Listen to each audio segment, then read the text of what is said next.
Yes, we're diving into this deep, age-old philosophical dilemma between physical superficiality on one hand and spiritual substance on the other. It's the kind of concept that doesn't just ask us to take a look in the mirror, it actually challenges us to look at what's entirely behind that reflection. So, let's just jump right in. Charm is deceitful, and beauty is vain, but a woman who fears the Lord, she shall be praised. Now, this ancient proverb actually serves as the foundational thesis for the author's entire argument today. It sets up this incredibly stark contrast right from the get-go, basically suggesting that what we see on the outside isn't just temporary, but it can actually be highly misleading. Section 1. The Illusion of Charm. Okay, let's dive into this. Now, you might be wondering what actually happens when a life is built entirely on appearances. The text asks us this directly, and it really establishes the stakes here. Think about it. If your foundation is literally something that's guaranteed to fade, wrinkle, or just change over time, then what exactly is holding your life or your relationships together? Section 2. A Fragile Foundation. Well, the source material uses a really vivid and, honestly, tragic anecdote to make this abstract point incredibly tangible. Imagine a guy who decides to marry a woman purely for one superficial reason, her, quote, straight legs. So shortly after the wedding, they get into a simple little argument in the car, but that distraction leads to a severe crash. Tragically, the wife loses her legs. The author uses this rapid sequence to illustrate just how incredibly fast a superficial choice can completely unravel. Which brings us to the author's main argument here. When that physical foundation vanishes, what is actually left to sustain the relationship?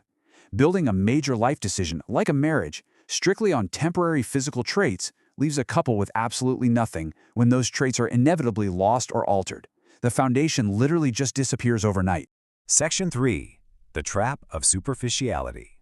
The text then broadens its critique, pointing out this brilliant, stark dichotomy. On the one hand, you have this vain, outward investment, focusing obsessively on toning skin, fitting perfectly into dresses, or superficial modifications. But juxtaposed right against that is essential inward spiritual growth, things like godly living, building real character, and learning to actually support a partner's destiny. The argument is that an outward focus profits absolutely nothing if there's no inward growth to back it up. And that leads to this highly confrontational but deeply thought-provoking question from the source. What will you use it for? The author's logic is pretty straightforward here. If you're looking purely at shape and appearance, well, you can't eat that shape, and you certainly can't build a lasting, meaningful life upon it. At the end of the day, you can only admire it. Moving on to Section 4, the generational cost. Now, zooming out from the individual level, the author argues that ignoring true substance leads to massive, cascading societal effects. Homes aren't built well. Children grow up without proper direction because, frankly, their parents lack that foundational substance. So these negative generational patterns just get passed down on repeat. Ultimately, individuals become essentially useless to society and to their own families. It is a domino effect of vanity. The urgent warning here is that by prioritizing the superficial, we are basically wasting money, wasting time, and wasting lives on unnecessary things. It is a powerful reminder that our resources and our potential are finite. Squandering them on things that don't last is framed as the ultimate tragedy. Section 5. Seeking True Purpose. So, what's the solution? The text presents this rhetorical challenge. What knowledge are you gaining that will keep you from perishing? Gaining the right spiritual knowledge is framed as the absolute key to security here. You have to actively seek out knowledge that carries real, eternal weight. And the source defines this purpose-driven life as a divine destiny. Now, this isn't about chasing temporary happiness or just doing whatever you feel like. It's about accomplishing a specific mission and purpose for God on earth. It's the idea that human beings are literally sent here with a specific job to do, which completely overrides all those superficial desires we just talked about. Embracing this requires a massive mindset shift. The modern, secular illusion is thinking that your life is just yours to do with as you please. But the reality, according to this text, is that the world belongs to God. We're merely stewards here. It's kind of like a child being given chores by a parent.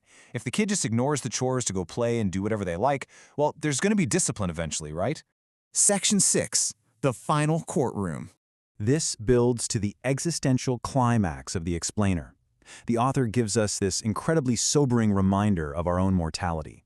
The absolute inevitability of losing your strength, losing your potential, and returning lifeless. No matter how much time and money you invest in your physical appearance, A moment is going to come when all that physical beauty and strength will permanently, unavoidably fade away.